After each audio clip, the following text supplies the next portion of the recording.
This is Everybody Pulls the Tarp with your host, Andrew Moses.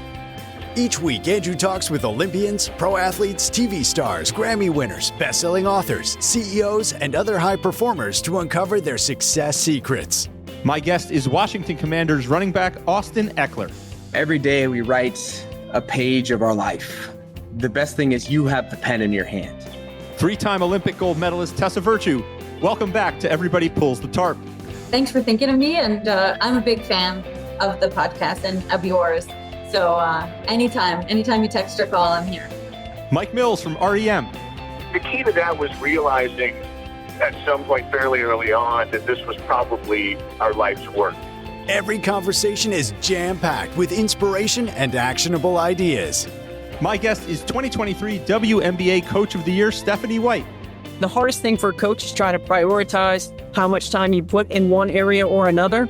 Former MLB player, coach, and manager Clint Hurdle. That is the best title of any podcast out there in America, and the content matches up to it. Andrew, you do a fantastic job. I'm a big fan. Keep up the great work.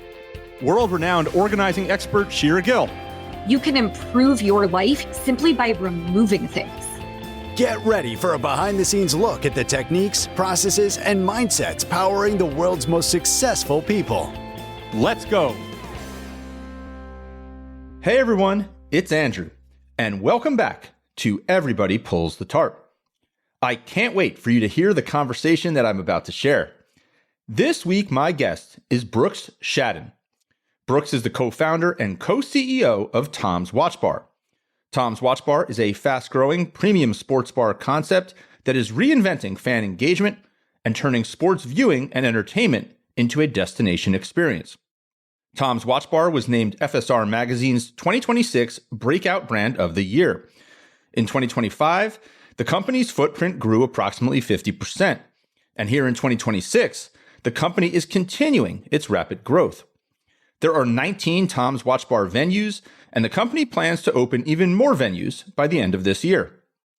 The brand develops its venues in prime areas to engage sports fans right next to pro arenas in major sports cities across the U.S. And the company has created a high-energy, community-centric environment where sports fans can cheer, connect, and celebrate. In the conversation you are about to hear, Brooks and I explore his personal and professional journey, as well as many of the ideas and frameworks that the company is using to power its rapid growth. Listeners, my conversation with Brooks is all about leadership, entrepreneurship, building something from the ground up, disrupting the status quo, and so much more. Brooks shares so many actionable ideas that we all can learn from, including what he learned early in his career while he was selling knives, why he believes it's important to experiment and fail fast, as he puts it, how and why Tom's Watch Bar has co-CEOs, the power of having a holding pen for new ideas, and so much more. And of course, you will hear how Brooks and his team at Tom's Watch Bar live the everybody pulls the tarp mindset every single day. My friends, I hope you take away as much from Brooks as I have.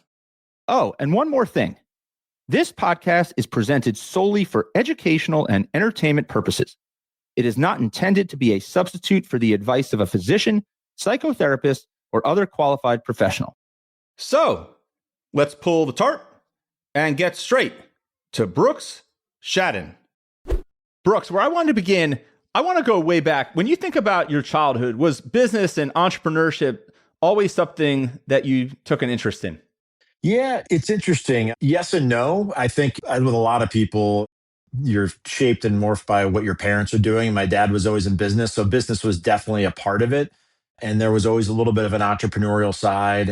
I remember starting a boat washing business with a friend and little odd jobs and things like that. So that's probably where I first got my teeth cut. And I think my real first exposure to doing your own thing was, or it felt like I was doing my own thing, was I did Cutco knife sales. I don't know if you're familiar with that one. That was, yes. It was one of those summers in between college and didn't know what I was doing, needed to make some money. But it was one of those first times I really got exposed to, like, you got to go out and eat what you kill. You got to go create your own leads, generate your own business. And it was really a great exposure to that sales, but actually creating sales out on your own. And so I think I tried a lot of different things like that. And I remember the next summer, I had like an internship with an insurance company, and it couldn't like been more of the opposite, like big bureaucratic corporate job versus out selling knives to people on your own. And so I did a lot of different things and kept finding my way towards where within business I wanted to live, but shaped by a lot of different aspects. I got to ask about the selling the knives. Yeah. So what do you recall being some of the biggest lessons and takeaways that you had from that experience? Were there moments that you remember in particular that you feel like you knew at that moment, this is informing my approach, this is informing the way I do things, this is going to be fairly formative? Yeah, there were a handful of things, and it's funny to think back on that one summer job, the things you learned from it. But one of the biggest things, honestly, was just realizing that one of the key things, if you're going to be in sales or anything like that, is just have a good product. It was so much easier when you actually believe this actually is good. You felt like you were doing, you quickly realized, or I did, that then once you knew what you were selling and did okay at it, it was just a function of, I always had an analytical brain. It was math. If you make this number of calls, you're going to get this number of people that will set up meetings, and this number of meetings turns into this number of sales. But a lot of that was driven by the fact that you knew you had a good product and you weren't convincing people to buy something you didn't really believe in or they didn't really want. And so I think that was an important part, but also just the culture of a sales organization and the things that they had to do to get people together and rewards and recognize people. There's a lot of those kind of things that I don't necessarily probably consciously think about, but really shaped and formed a lot of what we do today about how to build the organization and the culture. What about, in addition to having a good product, like you mentioned, what about just interactions with customers, even way back then when you were selling the knives? Were there things you learned about meeting and exceeding customer expectations? Were there things that you learned about communicating with customers, having empathy for customers that you think really informed some of your thinking as well? Yeah, I think so. Again, I think it's a lesson that I've learned, and I do in our business now. I do a lot of our negotiations and deals and leases, and you used a word that I key in on a lot, both in negotiation, but I think about back then is listening to people and being empathetic, not continuing to push someone over and over again when you can tell they don't really want it. And in that business, I learned too that a lot of it was from referrals. The next sale came because it wasn't just a cold call, me calling you saying, hey, do you want this product? Do you want to buy some knives? It was, you're getting a call from a friend of yours, a relative of whoever, that said, you should talk to this guy. He's a nice guy. But I would get referrals from people that didn't even want to buy because you listened and said, I'm not going to be this pushy salesman that's trying to sell you something you don't want. And so learning that skill to not only learn how to actually sell, but also how to listen and back off when it isn't really there. Brooks, I've talked to so many pro athletes, Olympians, elite coaches, high performers from nearly every industry. And one of the common through lines is this idea that you can almost learn more about someone in times of failure, in times of adversity, as opposed to when things are going really, really well. And I hear a lot of that in what you're saying there. It almost that in moments where you didn't make the sale, where you didn't close the deal on the knives, you set in motion a level of appreciation for you that sparked referrals and new business elsewhere, playing the long game. 100%. I mean, there's a lot more we can talk about over the course of my career and with what we're building. It is the truth. You absolutely learn more from failures than the successes. And one of the reasons I think about the history of my career and where we're at today, I say it to our people all the time. Shannon McNeil, who's my co-CEO, came up from a very different background and on the operations side and a career restaurateur and one of the best you'll ever find in the business. But one of the things we often both say to people is one of the reasons of our success is just having the experience over lots of years of seeing the ups and downs. And so when the new challenge comes at us or you get punched in the face by whatever the challenges of the day, we can look back on it and go, yep, I've seen this before. You don't panic, you don't freak out, you don't lose the strategy that you're focusing on. You say, all right, time to adapt. I know what to do. And having the experience, not only the experience to go through those, but having the insight to actually stop and say, all right, what do we learn from this? What happened? What went wrong? What could we have done different? And I think it goes all the way back to the beginning, is recognizing those challenges and failures and how to adapt to them. So Brooks, Tom's Watch Bar was founded in 2014. It's become a rapidly expanding premium sports bar concept that is totally rethinking fan engagement, turning sports viewing and entertainment into a destination experience. The company was named FSR Magazine's 2026 Breakout Brand of the Year. You are experiencing incredible growth.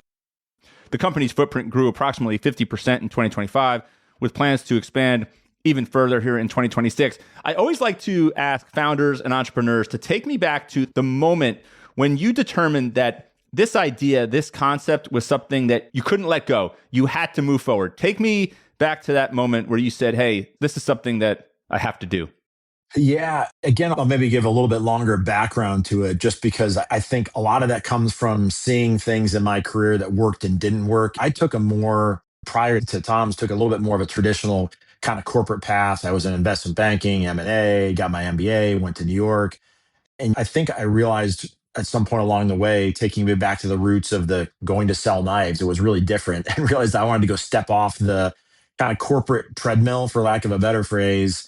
And I first started a business in India and in Asia, was investing over there and trying to find the next thing, and ended up in Denver working with my cousin on restaurants and building out some other restaurant concepts. I give that all as background to say, with those different experiences, I learned and saw what was working, what wasn't working. And when we started Tom's, the brand was actually called Tom's Urban 24. It was more of a 24-hour concept. It was upscale diner food. It was a little bit different concept that we were trying to work towards, and it was going well. But the aha really started once we moved out to our first location in Los Angeles. We were right across from what was then Staples Center, now Crypto.com Arena. And we would do really well during Lakers and Clippers and Kings games, which was great. Now it's the model. We're going to do well during sports fans. There's built-in traffic. We'll have lots of restaurant business. But then we started realizing, I was in there, it was a Sunday. I'll actually never forget. It was Seattle playing the 49ers on a Monday night football game. And I think there was a Lakers game, but we saw all the people leave to go across to the Lakers game. But we saw this community of people that stuck behind because the Monday night football game was close and they wanted to stay there and watch it. And it wasn't just that they were seeing the score. There were guys with Seahawks jerseys and 49ers jersey on, and they were talking trash with each other's table, but all in a respectful way and high-fiving or all that kind of stuff. And it was a little bit of a light bulb where we said, there's something different here. Everyone they came in and they ate and they drank and left before they went to the game. But this is a group that wants to stick around and watch this game together. And they may have had however much money it costs to get a Lakers ticket these days, but they're hanging around because it's actually fun to sit here and watch the game with others. And so it was a little bit of a light bulb that there's a community and there's something else different here that's outside of just the traditional restaurants about eating and drinking. And so that was really where the idea, amongst a lot of other things, sparked that the restaurant industry is changing dramatically. A lot of things were moving towards convenience. And quite honestly, the more casual dining, full service restaurant industry was getting more difficult. And you heard some of the more traditional casual dining brands really struggling. And what our view was that it wasn't necessarily that people didn't want that and there wasn't demand for it. There was just a demand for something different. And I think especially we saw it really post COVID, people wanted to get out and get together. And the beauty about what we're doing is we said, we don't have to go build the entertainment. We aren't building the passion. It's sports and the content already exists. The passion is already there. That already exists. We just need to provide an experience and an atmosphere that helps bring all these people together to share in that shared passion. And that's where the evolution started. And there's a lot of different things we did to try to compound on that. But that was really where the idea started from. Not necessarily, gosh, I think we can make the best burger or we're going to have the best wings. That's all a part of how we did bring the whole brand together. But it really started from the spark of that there's something different going on within sports about people wanting to get together, but also about how people are watching it and the activation level around sports and what people want to watch. So Brooks, in the early days, as things are starting to get going, take me through maybe the biggest surprise that was a positive surprise and constructive that maybe you weren't expecting, and then take me through the biggest surprise, maybe something you were anticipating that might work that you had to pivot pretty quickly. Yeah, a lot of it, the early stuff was trying to figure out what people want to watch, what they'll come out and watch, when they want to watch it. And so I think one of the big surprises, or a lot of the big surprises, was the breadth of sports that people want to watch. And so as we thought about even just like how we design the space, a lot of traditional sports bars may have or people that were building new ones may have like one big screen and that's the big feature screen and you're coming there to watch the Broncos game on Sunday. And so that seems fairly obvious, but what we really found was that might be true, but because of sports betting or fantasy leagues and just access to information, people are watching lots of games and not just multiple different football games. They may also be watching a international soccer game. They want to watch more stuff. And so it really informed how we wanted to design the space. So rather than having like one big feature, we said, all right, we're going to need lots of screens and lots of clusters of screens, because you may want to watch the Broncos game, but you also have a bet on the quarterback in some other game, or I want to see my team I'm an Arsenal fan. I want to see that as well. And so we really had to design the space to work that way. The other big surprise was the way we laid out the space and how communal people wanted to be. And even though they're not all hanging around standing, we did realize people want to feel like they're in more of a shared space versus like sit off in a booth by yourself with your 4 or 5 people, which made feel more comfortable. And that's traditional in the restaurant space. That's the booth seats are usually the first to go. That's a comfortable spot. But if you're disconnected from everyone else. And I think that community theme really continued to play in. So we said, all right, not only do people want to watch multiple games, they also want to be able to interact and engage with each other a little bit more. And so I think that was a lot of the early development of the brand. And then a lot of the surprises really came from things about what people want to watch. And football's obvious, basketball games are obvious, but like what else do people want to come out and watch? And baseball, as an example, is great when you're right by the stadium because people want to stop in and grab a drink before or come in after. But on a regular Tuesday, it's not as busy for baseball necessarily, or golf or tennis or things like that. We're realizing that the individual sports where somebody loves the sport, they may want to come watch, but it's much more the big games with lots of fans. People are coming in because they want to watch with other people.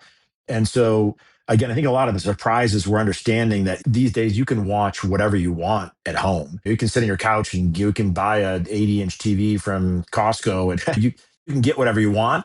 People want to come out because they want to be around the other fans and put on their jerseys and interact with each other. So it's been an interesting evolution to watch. We spend a lot more time understanding the dynamics of like fandom and sports passion as opposed to tinkering in the kitchen like we used to do. So on that note, Brooks, I'm curious. I mean, you talked about communal and community. That's such a common theme as well that comes up in so many of the conversations that I have with the world's top performers and leaders, is the idea of how important community and connection is. What have you learned? I mean, you talked about some of the ways it presents itself, but what have you learned about community and connection and bringing people together? Yeah, it's interesting. It's one of the biggest things I've learned is you have to appreciate it and respect it, but also not push it too far. And it's interesting that Tell me more. Talking about sales. Like it's got a little bit of that sales thing. You don't want to keep pushing down your throat. It's like, come watch the game or come watch the game here. It had to happen fairly organically. And as I think about all of our different locations, the ones that evolved or grew faster or were more successful earlier were places where we were able to build that connection, but build a little bit more organically, like kind of like, we'll build the space, we're going to provide the environment, but you guys have to bring the community. And how do I work to facilitate it, but not in a way that's so in your face that I'm saying, constantly sending you messages every day, say, come here, come here, come here, come here now, get this discount. You got to be respectful of the fact that they want to be there together versus making it feel too forced. So I think it's a lot of it. It's just making sure that you how do you facilitate it, but do it in an organic way? I think that idea probably applies far beyond just restaurants and atmospheres like this. I think there's a lot to take away in what you said there. It's got to feel enabled, but not forced. I think a lot of the things that we try and accomplish in different initiatives, whatever we take on. So I'm curious, when you think about just zooming out, like when you think about this, like just sports bar industry, for lack of a better term, I mean, this is a pretty, like an industry that really hasn't had a lot of reinvention until you all stormed onto the scene. But has it been easier or harder trying to do something very, very different in an industry that really for decades has not really changed? Yeah, it's easier and harder, I guess I'd say. I think one of the things that we've done in our company with some of the brands we've built in the past is not try to completely reinvent the wheel. Especially within this space, within the F&B and restaurant space, it's really hard to completely fundamentally invent something new for consumer demand. Like one of our previous brands was Smash Burger. And the idea was we're not going to invent the burger, but we're going to just bring something better and do it better. And I think that's the frame we tried to do with this as well. I didn't invent the term sports bar or create the concept, but we did a lot of was observing what was out there. Exactly what you said, like it's been around. But what we found is that when you say what a traditional sports bar is, it doesn't elicit necessarily great reactions. It's sticky floors, smells like stale beer, sticky floors, smells like stale beer, but it's Food's got not some character great. to it. Yeah, and the food's not great. And so that was one of the other kind of ahas, I guess I would say, when we were creating the concept, which is exactly that, to say, look, I don't need to invent a concept, but we have an industry that hasn't changed much. There isn't necessarily a great perception of it. How do we bring something better? And those are some of the original things too that were much more basic. Like, let's just have better food. Let's have clean environments. Let's make everyone feel comfortable there. We worked really hard to expand the menu too, so that, and we tried this in both successes and failures. We probably tried too hard to expand too far and realized sports fans want what they want. Don't get too crazy with the menu. They want burgers and wings and all the usual things you expect. Let's just bring a better version. But let's also democratize this a little bit, because it also comes with the expectation that it's going to be a bunch of 25-year-old guys in jerseys and that's it. And we also wanted to, that was our other big observation in this community, sports is really broad.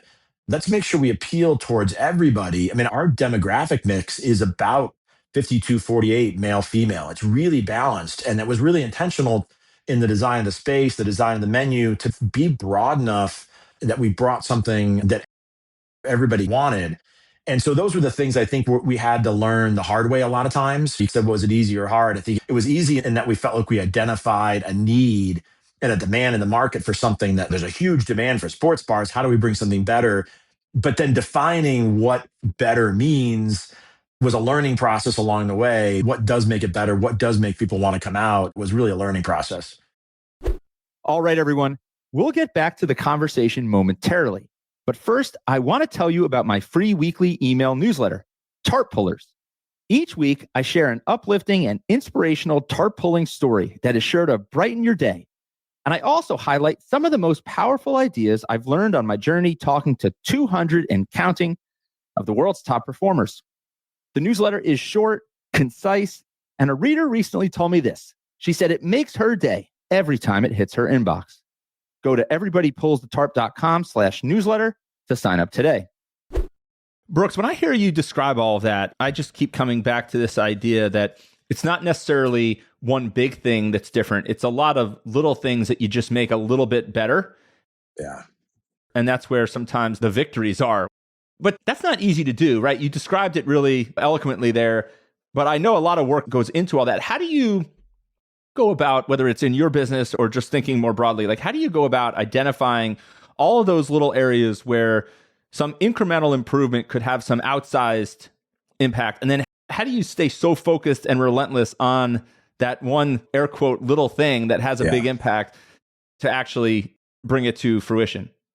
Yeah, I wish I could say there was an easy answer, but the only thing I can say is, again, especially having been in a lot of different types of jobs in the past in corporate world and entrepreneurials, I think one of the key traits I've found that has to be really important starting something is you're just completely immersed in your business and our fingers on the pulse all the time, or trying to be on the pulse all the time, and then trying new things.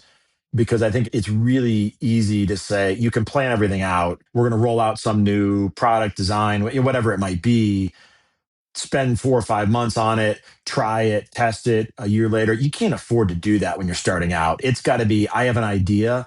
Let's try 4 of them. 3 of them fail, but you got to, use the phrase fail quickly, try things, fail quickly, find the things that do work, lean heavier into those. I think it can be challenging because you have to stay really close to it to see what's working or what's not working.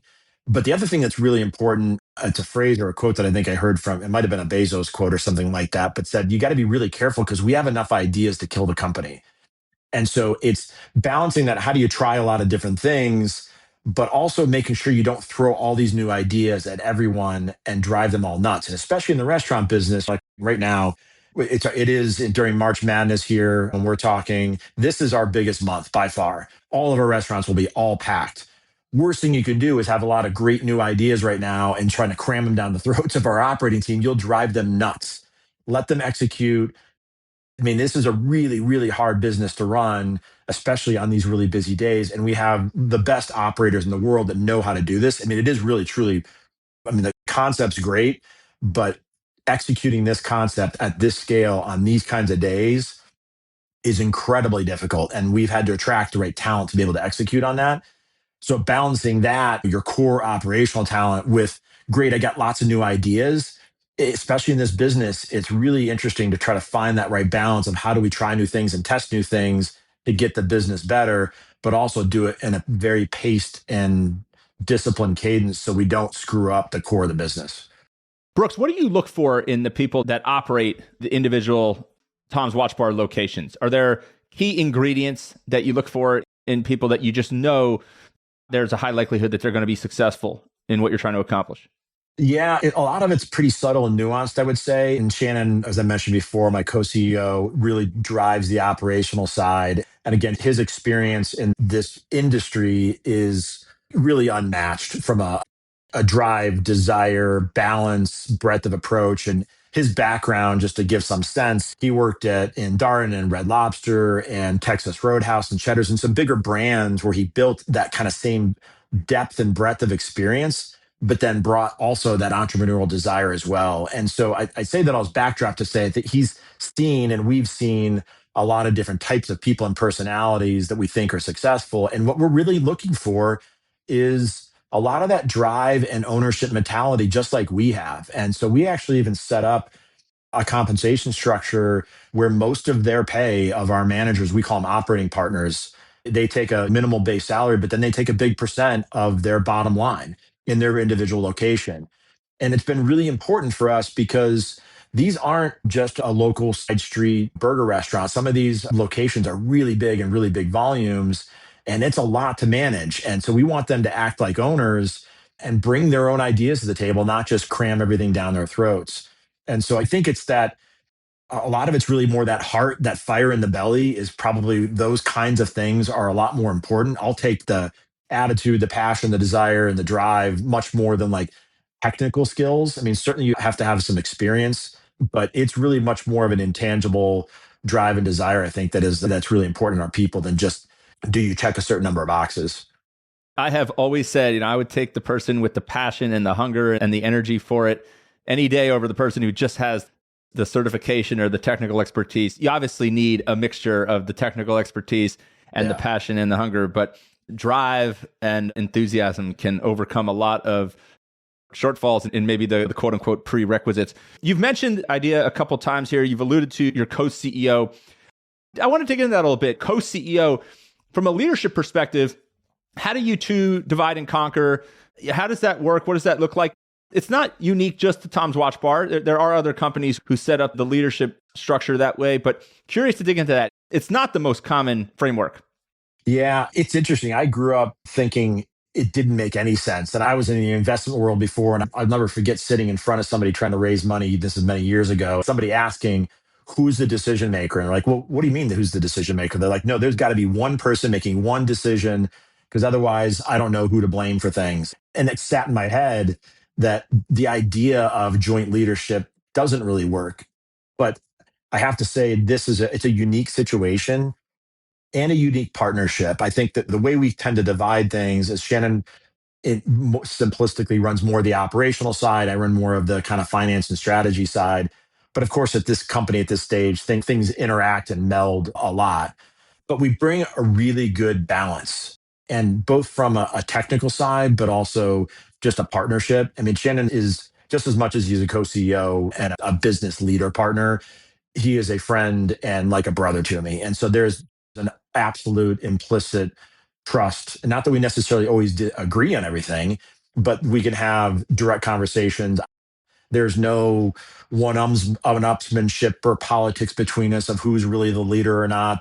There's just an implicit trust between us. And I think, and I hope people would say in our team that they feel that as well, that they feel that there's a true partnership there. And that's a benefit versus, gosh, I don't know who to go ask. And that's why I think the concept of a co-CEO has worked in other organizations, but I think it only works in really unique dynamics where you have that personal dynamic. And it takes a lot to make that work so that we don't confuse the team where they're wondering, gosh, do I go ask Shannon? Do I go ask Brooks? Who do I go ask? They don't really have to think about it because they know that we're going to talk to each other and have that dynamic and connection.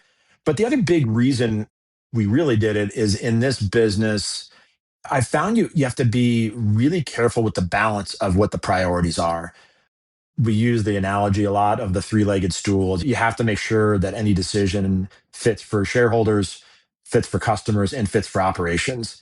And if you get off, it's really easy to get off balance. That we want to make a change in the restaurant that makes it a lot easier for the restaurants to operate or do whatever that might be, but it actually diminishes the customer experience. Or it's going to cost a lot of money, or we're going to do something that's going to make us a lot of money, but it's bad for the consumer. And it's really easy to get off balance. And having the two of us with different perspectives helps us keep that balance together, where I'm not going to just force something through that will make us a lot of money, but it's going to make him and his life miserable. And we can have those conversations pretty frankly to say, yeah, this is great, will make us a lot of money, but it's not the right thing for the operators or the shareholders.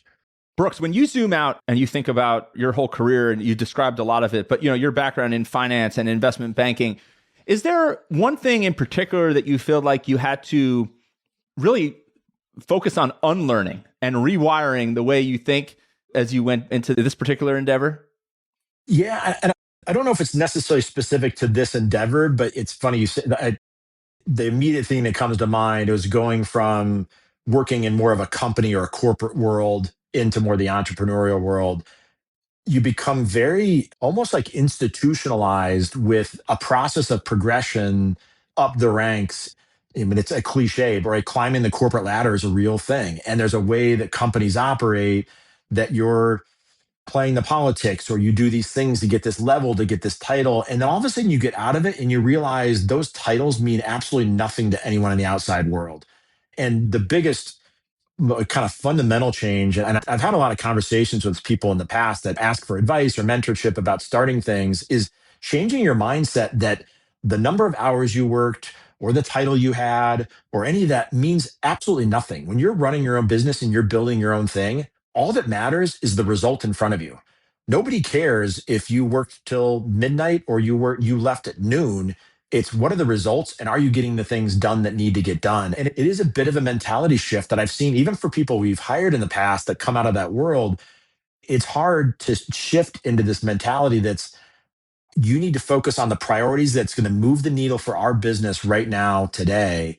And then the other thing, which kind of related, that I think is really important, is in a culture, in a world of email and texts and all these other different inbound things, especially as I've gone to start our own thing, it's my job to lead forward the company. And I need to decide, and on a very regular basis, what are the most important things that I individually can do that are going to add value and push this company to the next level, and not get distracted and taken off by all of the vendors that are calling, or even our own people that need responses. And it's a really hard balance to find that was more important in like a corporate world. But when you're doing your own thing and you're the leader of it, it's hard to say, sorry, no, I can't do this, or no, I can't get back to you right now. And they might be frustrated, but I have to stay focused on the thing that I think is going to be the most important thing for us. It is definitely a mindset shift, not only to move into the entrepreneurial world, but also as you become the leader of it, making sure that you're always getting up every morning, staying focused on the most important things. Do you have a process? Do you have an approach that you take to make sure that you're staying disciplined in that regard? Yeah, I wouldn't say it's as much of a formal process other than it's relentless. And I think my cousin, who's our owner and chairman, used to always say, if you're the kind of person that needs to feel like you're not happy unless you get to the end of your to-do list, you'll never succeed here because you never will get to the end of the list. And it is that kind of mentality shift that I had to change. And my process really just simply is, I try to make sure that I have a master database of all of the things that I think need to get done, or things that come up throughout the day or week or month, mostly so I can get them out of my head and know that it's somewhere. But then it's a constant prioritization process. So I spend a lot of time on Sunday looking through what's coming up for the week and making sure I'm constantly reshifting. All right, here are the 2 or 3 things that have to get done, because it's really easy to get overwhelmed by the 15, 20, 30 things that you think need to get done, but there's no way you're ever going to get to them. And I can't get to it all. And so it literally is, it's funny. I have a master database of things. I make a list of here's what I want to get done for the week. It never actually happens that way. But every day, every night, I'm reshifting, saying, all right, these 2 or 3 things have to get done. I even went at one point to try to simplify things. I would keep like really small cards to say, all right, this is what I'm doing today, because I can't fit any more on it than 2 or 3 things. But I think it's that kind of different variations of that process where it's constantly prioritizing to make sure I'm staying focused on the things that really matter and move the business forward. So that database that you talk about, that's essentially like the universe of all the things that pop up. So if an idea pops up or somebody asks you to do something, you might put that on that kind of master database. And then the Sunday and periodically, almost every day, it seems, as you described, constantly evaluating that and saying like, well, what are the most critical priorities today or this week? Yeah. That's the kind of two sides of that coin. Yeah, and I think that is absolutely it. And I think we try to push it with the whole company too, because everyone has the same challenge. And so when we build out our business plan for the year and month and quarter, it's that same process. I go sit down with each of the department heads and we have to align on, all right, what are the most important things? I always create a category. I call it the holding pen, because there's always new things like, what about this? Should we do this? Should we do this? Like, yeah, that's great.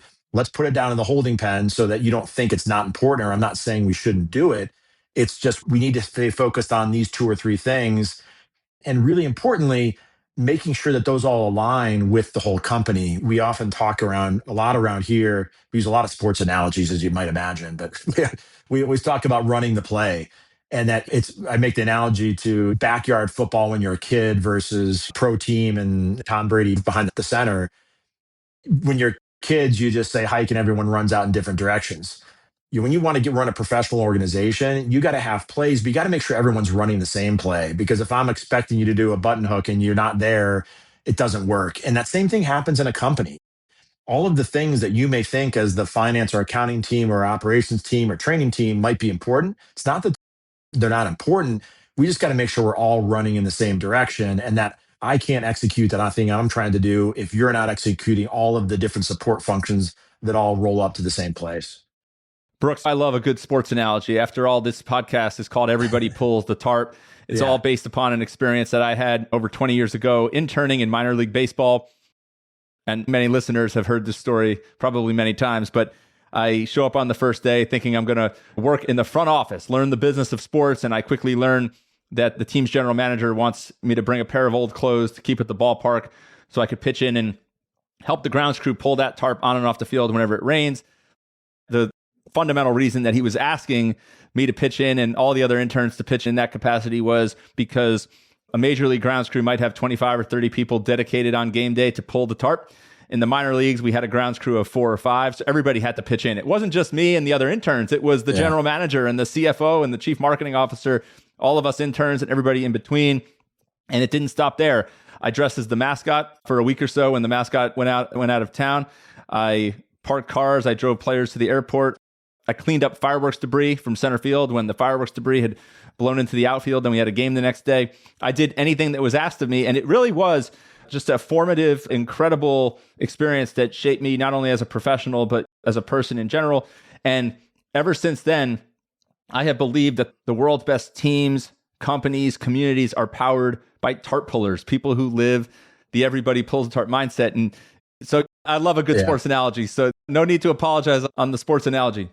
No, I love that. I love it and love the story and the phrase. I couldn't possibly agree more. It's funny is that literally right before this got off a call was with a recruiter for somebody we're hiring, and they asked what's important. And I said, the number one challenge that I always see in hiring people in our company at this phase and the growth phase before as well is how do we find people that have the desire and the ability to work at a higher level, but are also don't have the attitude that they're okay rolling up their sleeves and working at a much lower level. And it's more of a personality thing, kind of like you're talking about. It's a tarp puller mentality. I want somebody that has the ability to grow into a position to grow with us as we get bigger, but I can't have the person who says, no, I'm CFO, I'm not touching that. The phrase, that's not my job, doesn't fit in this organization.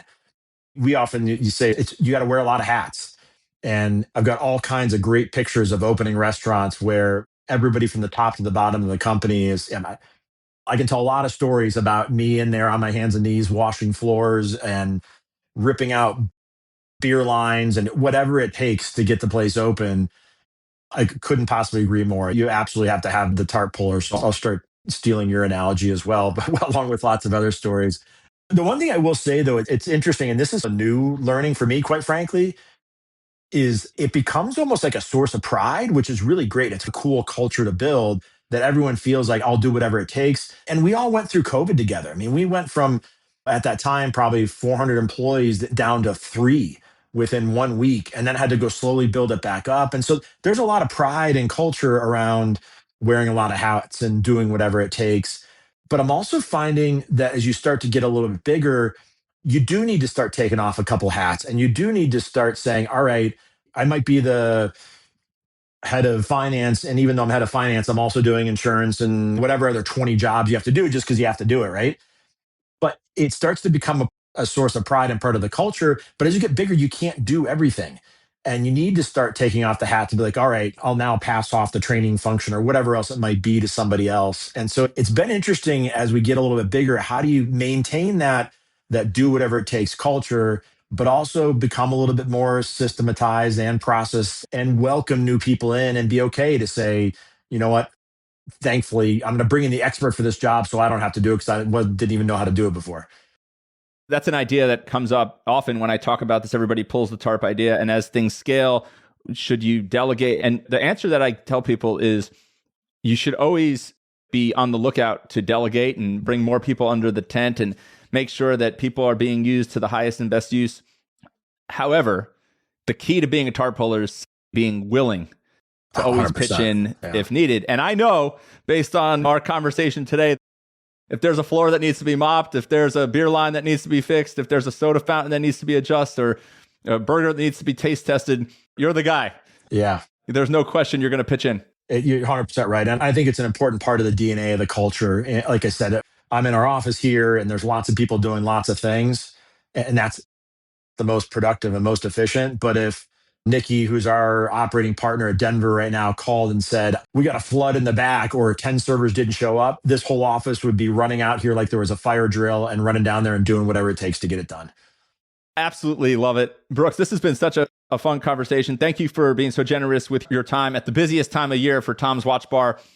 Tom's Watch Bars are absolutely buzzing. Incredible growth. I have absolutely enjoyed digging into the story with you here, Brooks, understanding a little bit of the blueprint and behind the scenes of how you all are making it happen. Brooks, there is no question in my mind, you are a tarp puller, certified member of the Everybody Pulls the Tarp family forever. I hope this is just the first of many conversations that we get to have, and I'm excited to continue to see where Tom's Watch Bar goes from here. Thanks, Andrew. I really appreciate it. Appreciate the time. I love to tell the story. There's a lot of passion around what we've built here and excited to really, really cater to that sports community and continue to build it. And hopefully we can buy you a beer over a game in one of our Tom's locations around the country. That sounds great, Brooks. We'll talk again soon and keep pulling the tarp. All right, my friend? Thanks a lot. Appreciate it. Thanks, Andrew. Thank you for joining me this week. Be sure to subscribe in your favorite podcast app so you can catch all of our upcoming episodes. And if you're like me and want a world full of tarp pullers, then leave a review to help others find us. You can also follow me on Instagram at AndrewMoses123 and sign up for my email newsletter at everybodypullsthetarp.com/newsletter. I'll share tips and insights to help you achieve maximum success and happiness. Until next time, keep pulling the tarp.